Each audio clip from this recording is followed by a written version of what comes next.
firstly, thank you so much for joining me here today on International Women's Day, and happy International Women's Day. And it's great to see the momentum building around this important day year on year. And you can see it whether it's in terms of events or whether it's in terms of activity on LinkedIn, etc. So it's great to see genuine momentum around this important day that helps us to really I suppose raise awareness around some of the challenges that can still exist for women in all walks of life, including in our professional careers. So that's one of the reasons I put together the webinar today, and it's specifically I suppose through the lens of I suppose female chartered accountants and professionals. And the idea is to provide you with top tips that will help you from a very practical and pragmatic perspective to approach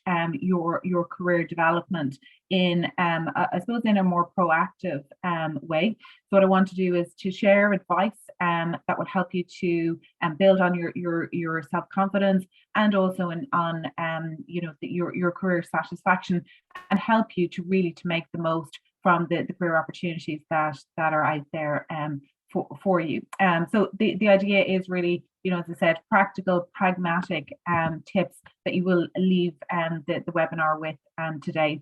So my own background, I've been working with Chartered Accountants Ireland for quite a number of years, specifically, in the careers advisory space, more recently then in the member experience area as well. And my background prior to joining Chartered Accountants Ireland was working within the finance and recruitment space. So I've a lot of experience over the years advising and guiding finance professionals, and also I am a qualified executive coach as well. So we'll be approaching this through a coaching lens, and specifically looking at careers advice in terms of the nuances specifically for females, and also as well in the context of, I suppose, the changing world around us that has been largely driven by COVID, but also as well, I suppose the increased focus on diversity and inclusion, and that in its own right is presenting opportunities itself.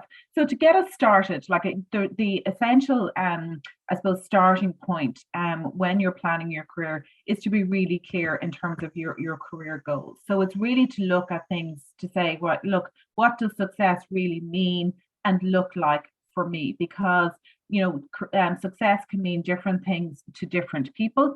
It also can mean different things depending on the stage of the career that you're at. So for example, at the early stage of your career, that might be like your key focus, that you're happy to work kind of longer hours to get your career started. But then maybe at later stages in your career, other areas might take priority for a while, and success might look slightly different for you. But the key thing is, it's really to kind of zone in on what it looks like for you, and not to feel those pressures as we sometimes can do, to kind of feel, well, actually this is what others want for me, whether that's I suppose based on kind of family and your upbringing, or a particular career path that your manager or organization has for you. So it's really to kind of step back from the organization and others, and to look at this from your own perspective, and to be somewhat selfish around that as such. The other thing as well is to look at your values and motivators. So what are the things that are really important to you, and to really look at that. And again, they can be different for different people. Some might be more motivated by salary. Others, maybe job title and job satisfaction might be more important.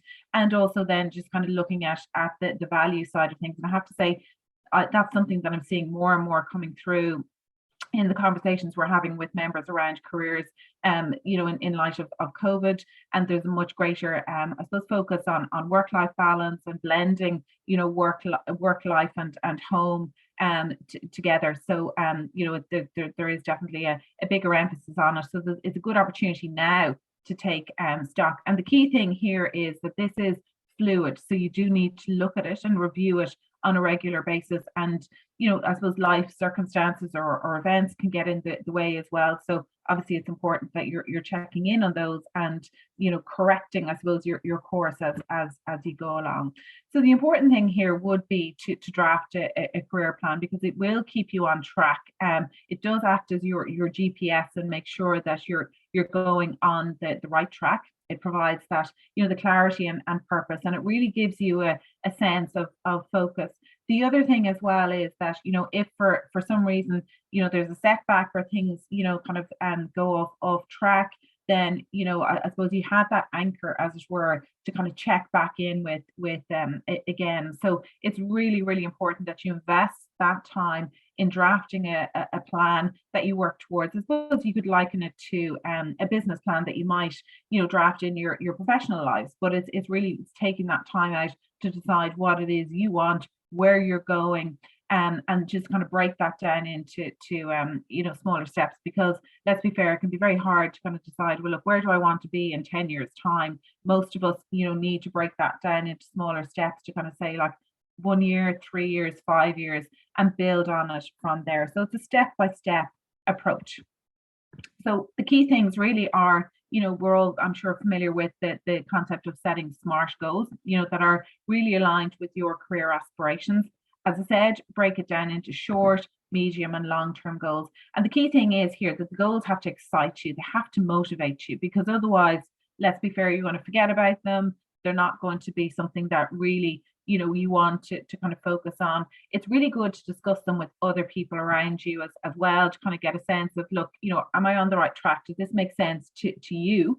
To write them down as well, because you're making that commitment to yourself. You can check in on them as well. And again, it's more likely to motivate you as well. You have a little bit of accountability there, shall we say, as well.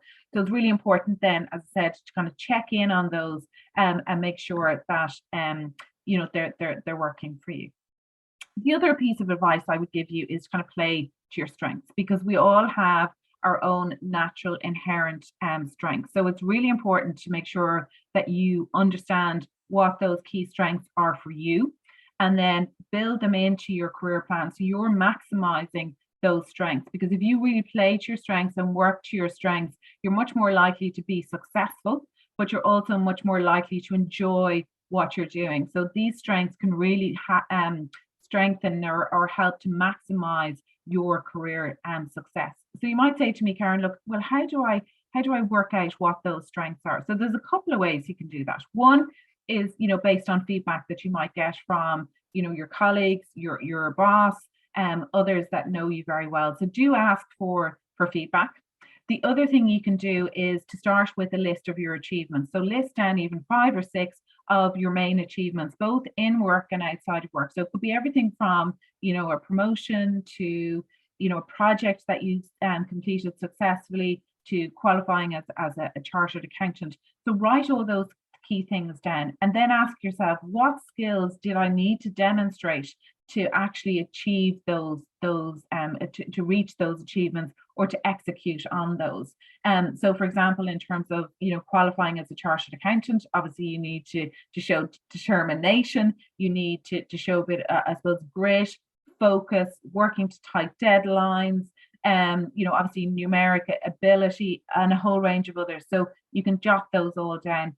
Do the same then with those other achievements, and very quickly you will start to see themes coming through, and that will give you much better sense of what those core skills are. And then you can kind of package those together, or kind of focus in on them, to kind of say, well, look, here are the core skills that I can really work with now going forward. And all of the research shows that if you're playing to your strengths, it does increase your job satisfaction. And I think that's good news for us all.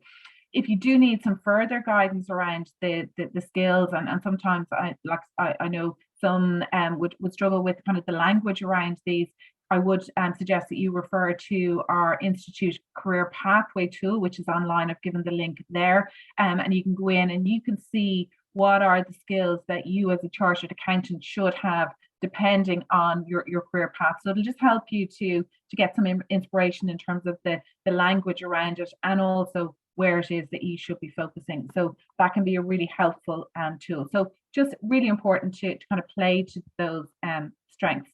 The next piece is working on our self-confidence, and that is I suppose it's a topic that comes up time and time again when I'm working with and coaching female members, because we can all be quite guilty of that imposter syndrome, not having that self-belief in terms of our own abilities and potential. So it's really important that you look at this and assess your level of self-confidence, really understand what it is that's holding you back, because self-confidence can be that career differentiator. And again, like that exercise that I mentioned to you earlier in terms of identifying your success bank, that can also help to boost your confidence. So looking down through the list of successes and skills, you'll very quickly see, well, actually, do you know what? I should have more confidence in my own ability, and it's building that inner self-belief is really, really important. And another key tip in this area would be to kind of ditch the energy zappers in our lives. We all have them, so it's really important to make sure that they aren't draining that positive energy and self-belief. So that would be a really important tip. The other piece around this is to control our inner critic. We all have that voice in our head, and that is telling us, look, oh, like you're not good enough for that, or no, you can't take on that promotion. Gosh, no, I'd never be able to do that role, or look, I don't have the skills. And I often see this when female members are looking to apply for a particular role. They look at the criteria that are there. We're all guilty of this, and we would see, right, well, look, there's 10 criteria.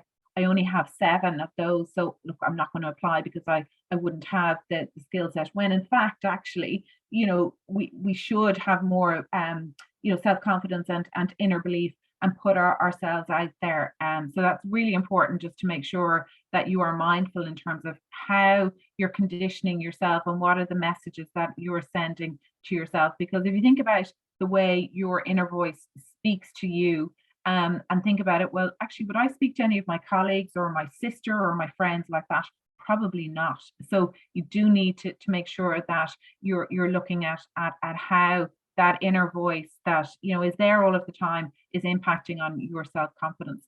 So this is I suppose a nice little tool here that you can use, which is called the 3 C's. So the first piece is to catch yourself when you're saying these things in your own mind. It's to challenge those, to make sure, look, is there merit in this, and am I justified in terms of saying this to myself?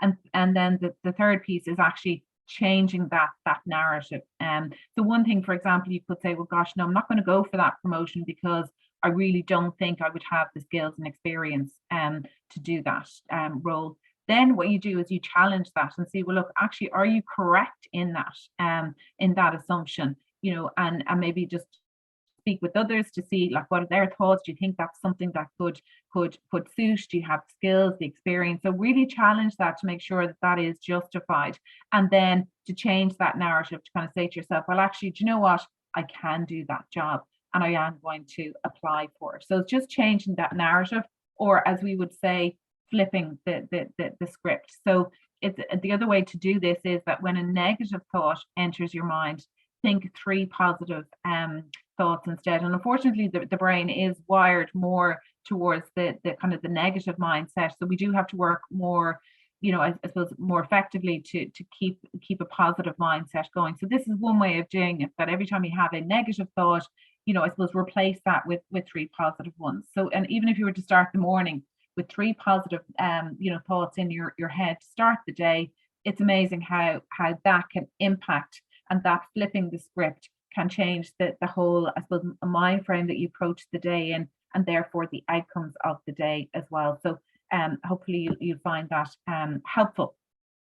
So then moving on, this one was, I suppose, a real learning curve for me, I have to say, in terms of comparison eroding your confidence. And we all do it, where we look and say, gosh, look at so and so who went to school with me, like she's in a much bigger job, or she's doing so much better than I am, and that automatically then dents your confidence. So it's really important that we don't fall into that trap of making comparisons. And the big difference here is that for the most part, what we're doing is we're not comparing like with like. We're not comparing, I suppose the what we're looking at here essentially is we could be comparing our own inner thoughts with the exterior of somebody else. So we might look at somebody, say for example the lady in the picture here, and she does look uber confident and very comfortable in her own skin, but ultimately we don't know from the outside what's going on in her mind. And she could be under pressure, she could be at breaking point internally. We just don't know. And what we tend to do is actually compare ourselves to the exterior of the individuals that we work with, and it isn't a fair comparison. So we are actually kind of, I suppose, setting ourselves up for I suppose a bit of a kind of a negative comparison there. So it is really important that you aren't, as I say, comparing your inner mindset or challenges, which could be around self-confidence, with the exterior that somebody else presents. So it's really important not to get into that zone. If at all you can help it. But again, it is around self-awareness and being aware of that. And it's not something you can change overnight. But again, if you are becoming more and more aware of it, you can start to stop that that process. And ultimately, it will help if you can spot that when it's happening. It will help to improve your confidence. So the other key thing here is that when we look at confidence, often acting confidently comes before feeling confident. And that's just a psychological thing. So there are lots of things you can do to help you look more confident. And then by looking more confident, you will ultimately start to feel more confident in yourself as well. So the type of things you can do is to kind of look at the tone of voice that you're using, your body language, like poses, and I suppose your overall impression that you're making and how you carry yourself. If we look at that picture that I showed you there a few moments ago of that lady, she does have that air of confidence about her. Her shoulders are back, her head is up high, she's smiling. So that does give a really good impression in terms of projecting that confidence. So you can imagine if you're presenting to a board, for example, and you take on board all of the things I've mentioned there, like a good strong tone of voice, your body language is carrying all of the right messages, your appearance is good, your eye contact is good, you're smiling, so you're relaxed, and you're I suppose oozing that confidence. And that is really important because it demonstrates confidence, but it also helps you feel more confident. And there's some really good TED Talks and videos online around this, and I'd certainly suggest that you have a look at those if it's an area that you're interested in. Amy Cuddy, for example, has a number of videos around this that are really quite interesting. So what I would say is, just in kind of rounding this off, is that it's really important that we're not pushed around by the fears that are in our minds, and that we're more guided by what we really want, and that we're mindful of making sure that we're not eroding our own confidence, because it is confidence that's going to drive you forward.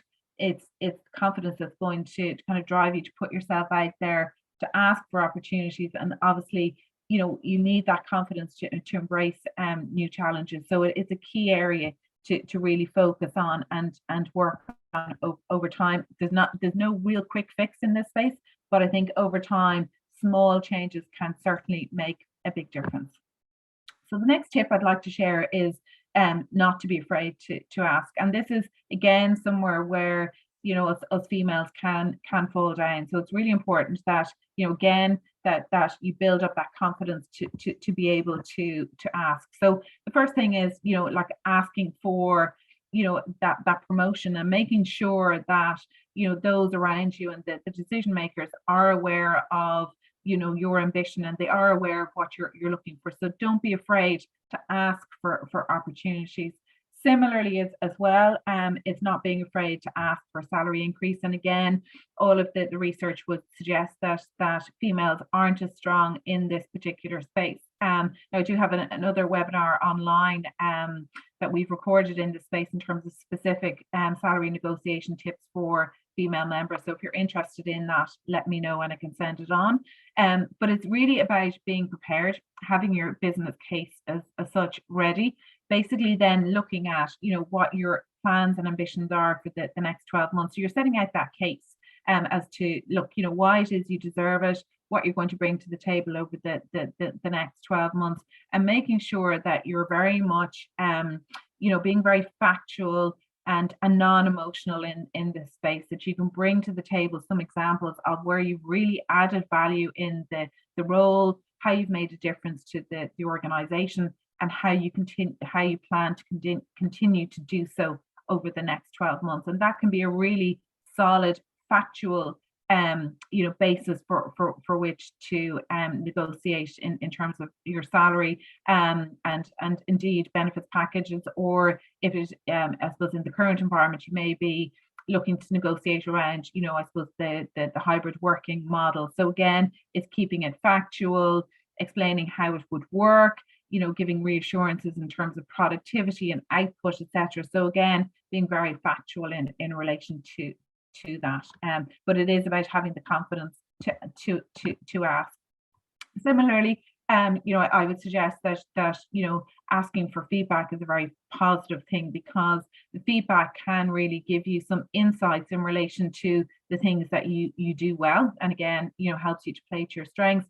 But similarly as well, there may be some gaps or some areas that you need to improve. So by proactively looking for that feedback will help you to implement any changes. And we typically see that kind of top performers are those ones who ask for the feedback, action it, take it on board, and I suppose maybe correct or course correct as a result of that. I think increasingly organizations are using that 360 performance review process. So if you have that within your organization, I would really encourage you to use that. And if not, like, you can quite simply check in with your colleagues, family members, friends, etc., and just gather together that information. I appreciate it's not the easiest thing to do, is to take on feedback that may not all be positive. But look, at the end of the day, we're all human. It's better to ask and to have visibility in relation to that, rather than operating with a blind spot and discover maybe too late if there's something that is holding you back. So if there's any help or guidance or insights you can get from friends or colleagues, that can be really, really helpful in that space.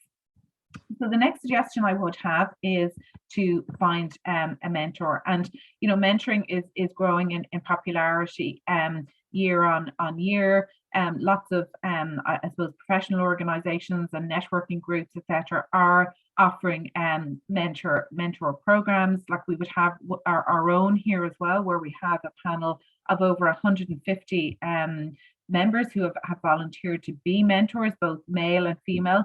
They're based in Ireland and internationally, and have offered to give their time to other members who are looking to advance their career. And the mentors are typically those who are at the pinnacle of their career, or have done very well career-wise to date, have a lot of insights and learnings to share, and they're willing to give of their time, to give something back to other members of the profession. So it's a nice opportunity to leverage that support. And essentially, like, what you're looking for a mentor to do is somebody who will kind of motivate you, who will I suppose look for a little bit of accountability, that's somebody who will kind of push you on and drive you on to success. They will also, I suppose, in that space of feedback, they're likely to give you kind of some feedback or some insights from their own, I suppose, I suppose experiences and having met with you, what their impressions are. So that can be really, really very useful. They can put you under a little bit of pressure to kind of say, look, now come on, why are you holding back on this? What about you do X, Y, and Z before we meet? So there's a bit more accountability there, a little bit more pressure. And as I said, like, these mentors want to support other members. They want to see other members, achieving success. So there is that genuine empathy and support available there, and they really do want to help you and to provide that kind of hindsight and or so that foresight, should we say, based on their experiences. So it does make sense to kind of capture that and leverage it. So I've included the link here to the Career Mentor program that we have set up. It's free to all members, so it would make total sense to leverage that service. So do reach out to us in relation to that if it's something that's of interest to you. Now, I should have said at the outset, actually, if you have any questions, either as we go along or towards the end, just pop them into the chat there. I'm happy to take any questions, deal with any questions that you might have. So pop them in there, and I can deal with those as well. So moving on, then we're going to be touching on improving your self-awareness and emotional intelligence. So like basically, I suppose, like having more familiarity with yourself, your emotions, your thinking can help you to really notice things and then change things. And the whole concept of emotional intelligence is one, again, that has become increasingly I suppose zoned in on as part of I suppose leadership development programs, because it is recognized very much as a leadership trait in terms of being able to recognize not only your own emotions but also the emotions of others, and how you interact and how you deal with people, how that impacts on them from an emotional perspective. So I think being able to tap into that is something that can be really very useful for you in terms of a career, particularly in a leadership or a senior level role. It can also help too from your own development perspective. So it's definitely worth zoning in on that and I suppose working on those particular areas. So the first point I'd like to make is around perfectionism, and this is something that I would see quite a lot, not just in terms of female members, but understandably it will be a trait that you'd see typically in chartered accountants, because obviously everything in the numbers world, shall we say, has to balance, has to be perfect, and that's fair enough. I totally get that. But when it comes to I suppose other areas, like striving for constant perfection and everything being 110% isn't achievable. It's not sustainable, and with the pressures we all have in work life, I suppose it's not possible to have everything kind of 110%. So you do need to kind of say to yourself, look, am I setting the bar too high here? Am I setting unachievable targets and I suppose goals for myself? Because if you are, you're setting yourself up for failure from the first instance, and it can be very demotivating.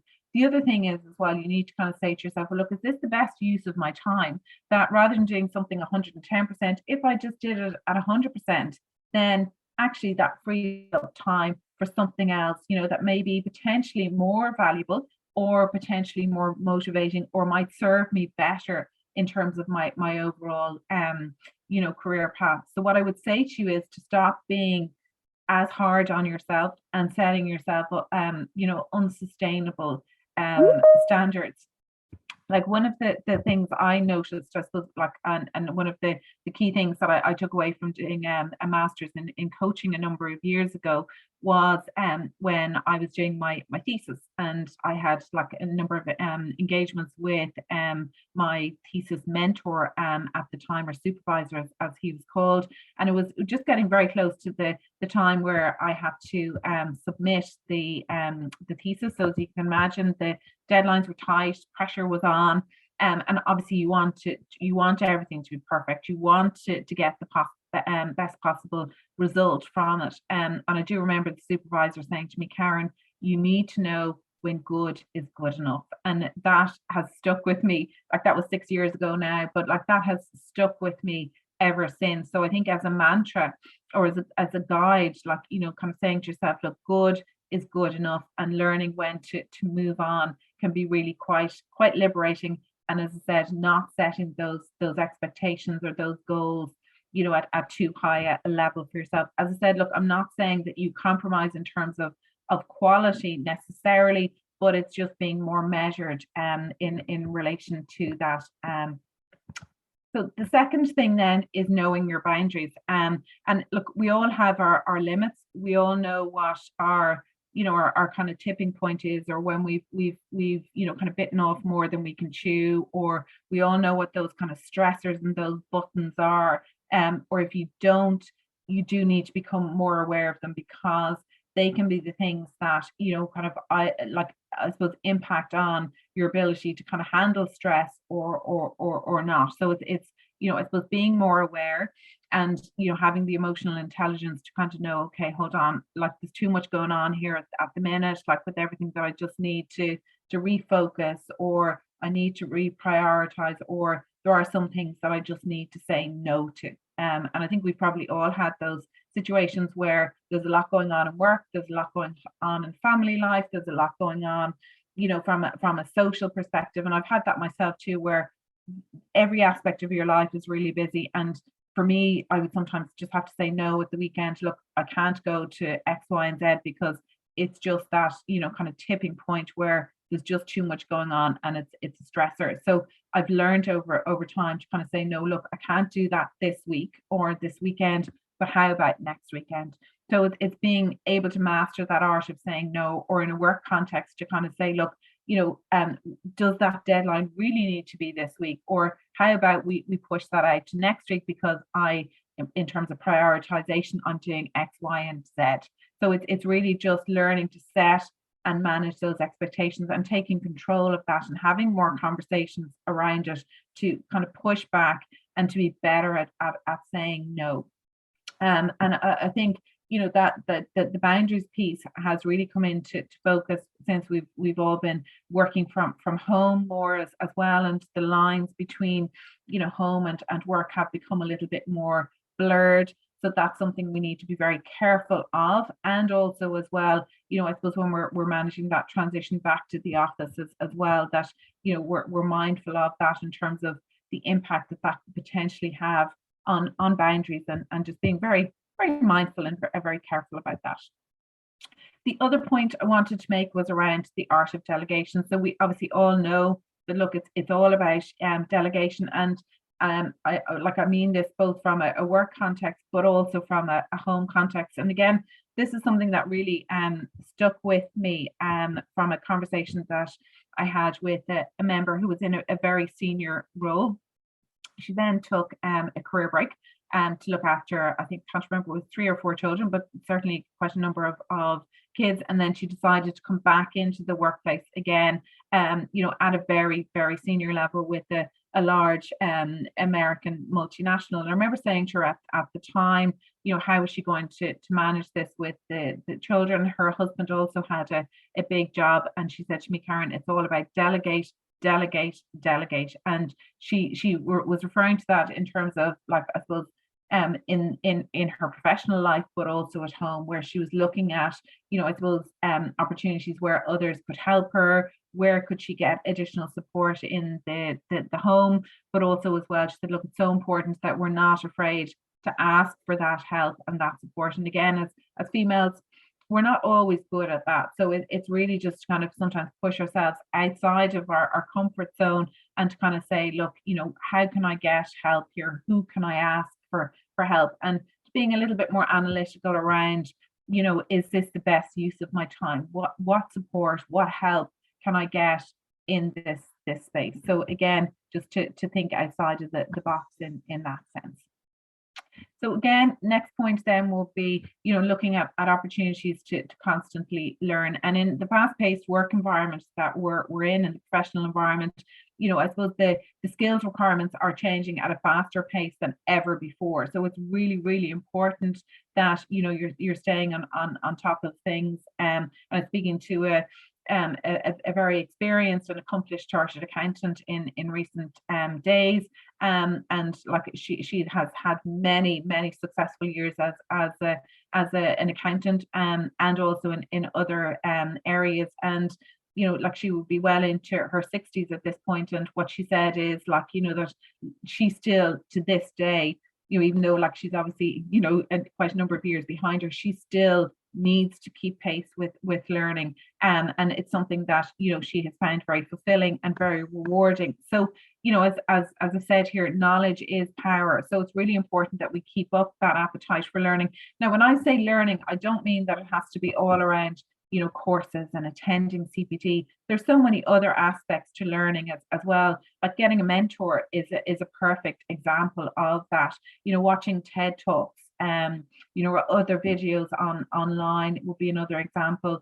Reading articles in Accountancy Ireland would be another example. So it doesn't have to be the formal kind of CPD or diplomas, because that's I suppose the perception that there can sometimes be in that space. But it is the widest learning possible, or even learning from others around you in a work context, whether that's your boss, your manager, director, etc.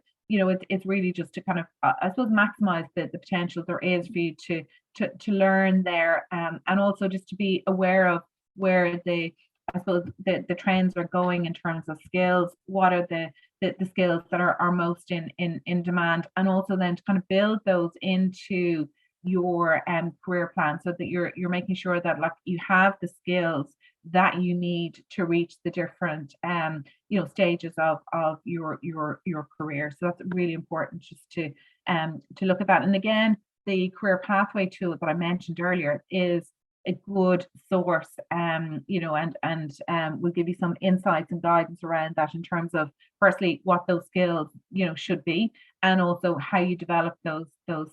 So even if it was something, for example, as you become more senior in your career, and you advance your career forward, having a strong professional network is really important. So that would be something that we should all, and no matter what stage of your career you're at, you should be looking to do. So even just to kind of learn tips around networking and how to build out your network, and that you're saying to yourself, right, well, each month or each week I'm going to have a coffee with somebody within my network, or I'm going to reach out to somebody new via LinkedIn.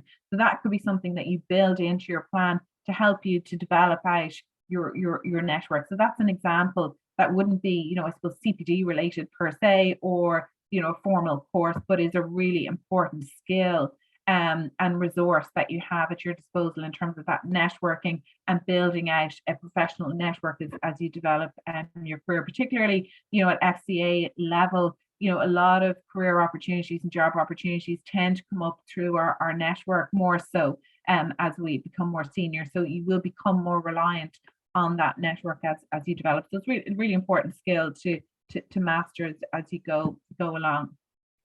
So the other thing is, obviously, to be ready for twists and turns, and like that can happen to any of us. I suppose if we look typically at a career path for females, there tends to be more kind of twists and turns in it than maybe for our male counterparts. It's not always a straight ladder to the top. There can be kind of a side step off for maternity leave or other kind of family care reasons. So it's really just to be very mindful of that look, it's not always about getting straight to the top. And even for I suppose our male counterparts, they often do kind of step off or take a sideways or a lateral move that reinforces their skills and their experience and propels them forward. So don't be distraught if it's not a straight line to the top. The lateral moves and side steps can be really valuable in terms of what you learn about yourself, the skills that you develop.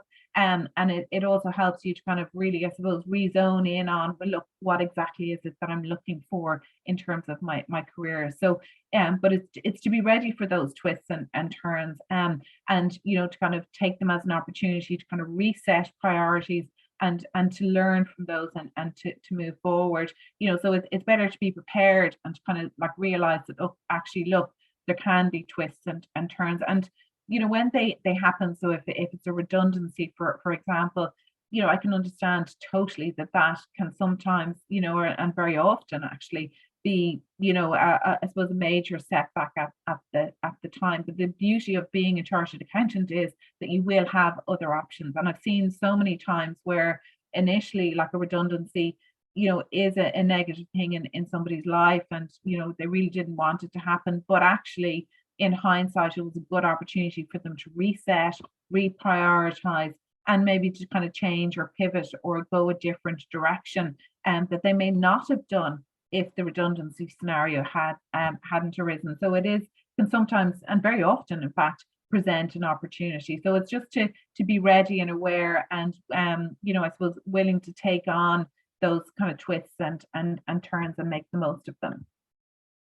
So I've touched on this already in terms of developing your professional brand and network, but there's just a few other points that I'd like to make here. And one of the key ones is that often in terms of career progression and I suppose being considered for promotion, it can often be about visibility over capability, unfortunately. So it is really important that you're mindful of that and that you make yourself more visible. So and look for opportunities to do that. So whether it's volunteering for high profile projects, or whether it's an opportunity to present at a senior management level. So it's really just making sure that you're on the decision makers' radar as such, because it is often that kind of, I suppose, awareness and that brand that you create around you that will mean that you're on the radar when it comes to being considered for roles and opportunities. Whereas somebody who's kind of beavering away is absolutely getting the job done but doesn't raise their head above the parapet, they can sometimes be overlooked. So it is really important just to stick your head above the parapet, to be noticed, take the opportunities to kind of showcase your skills and successes, and particularly at performance management review time, make sure that you are showcasing the successes that you had throughout the year. Look, as I said, to get involved in high profile projects. Look to get in front of the kind of the leadership team. If there's an opportunity to present, etc., do that. And a small tip might be even to have your camera on during meetings, so just so that you have that opportunity to connect in the virtual world. And it's something to consider as well as we're going back to the office as well. And for many of us, it'll be working in that hybrid environment. So it's to be very strategic about when you're in the office, to make that that time worthwhile, that you are getting to meet with and have that face time with the people who you really want to collaborate with, that you want to reconnect with, and think about, well, look, how can I use this time now to build on my network, both internally and externally? Who would it be worthwhile to me to sit down with? Who should I be having a coffee with? Who do I really need to reconnect with? So to be strategic and deliberate around that time that you have in the office, because again, like, the face-to-face connections are so much more meaningful when you're networking and building relationships than the online world. Like, the online world obviously is fantastic, but in terms of really creating those personal human connections, you still can't beat that face-to-face piece. And I've noticed that even in the last number of weeks when I've been back in the office myself, that you don't realize how much you've missed that, or how valuable that actually is, until you step back into it again. So I think, as we all continue that transition back to the workplace, it is something to be really very, very mindful of. I've touched on this already, which is about showcasing your outputs, regularly letting your manager or line manager, director, head of, etc., know what it is that you've been working on, and use those opportunities. Now, this model is fantastic, and it's something that I think if you take nothing else away from today, this is one definitely to zone in on. And it's called the theory of success model, and it relates to how to make sure you're getting the most out of your career, how you're being successful, and what it is that contributes to being a success in your career. And this surprises most people now, to be honest. So it is that, like, your exposure. So, like, I suppose your exposure to the decision makers, your exposure to the right people, having the right connections and network, corresponds to 60% of that theory of success, or 60% of what you need to be successful. So it's all about exposure. It's all about connecting with and being known by the right people. 30% then relates to your image. So the impact that you make, and whether you look and act the part. So back to the confidence piece, how you carry yourself, the impact you make in presentations, the impact you make in meetings, etc., or as you meet others. And then just 10% is down to doing the job well. So like this is like I suppose for a lot of people this is eye-opening. And as I said, if you take nothing else away from this, it's to think about, well, look, how can I increase my exposure? What can I do to get more exposure with the right people? What else do I need to be doing in terms of my image and impact in my career? And then obviously I'm assuming that you're all doing your job really really well as professionals. So the key things to be really zoning in on there would be the exposure and image, and thinking about, look, what else can I do in that space that will really help me from a career perspective. I've touched on this again already, so I'm not going to mention it too much more, but it really is about investing in your network. Like many I suppose introverts and like I suppose chartered accountants generally, I know making a very general statement there, but it's not always in the comfort zone of chartered accountants. But one thing you can do when it comes to building your network and developing those links is to really see this as making that connection. You're not necessarily looking to get anything out of it. You're not doing a sales pitch. You just generally want to genuinely connect with people. So I think if you go into it on that basis and say, well, look, I just want to reach out to people, just have a conversation, get to know them a little bit more, and take it from that approach, and more of a unauthentic, genuine approach. I think that takes the fear out of it, because you don't feel as disingenuous, shall we say. And look, this is more about like your quality than it is quantity.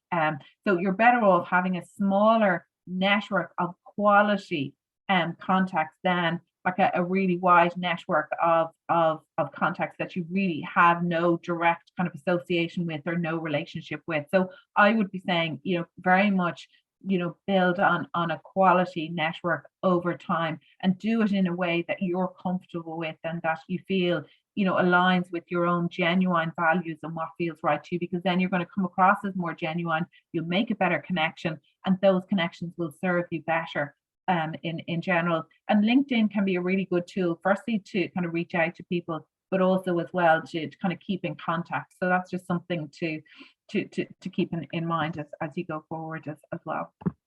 So then I just wanted to kind of touch on the whole kind of managing your well-being piece, because it's obviously been a big focus over the last 2 years, but quite genuinely, like well-being is essential for your career success. It is about making sure that you are physically and mentally at your best to I suppose to make genuine to make the most of the opportunities that are out there, so that you have the fuel in the tank to drive you forward. So to be able to do that, you do need to look after your physical and mental well-being.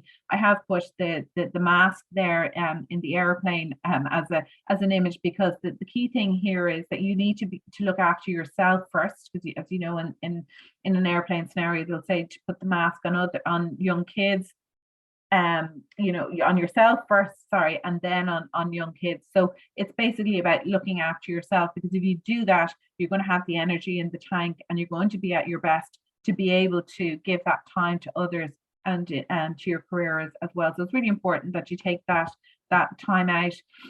We also have a service through the institute that can support in this area if there are times where you might need that extra little bit of support. So we've got the supports through Thrive, which includes confidential listening service. There's wellness coaching, health and wellbeing webinars, and a detailed hub online.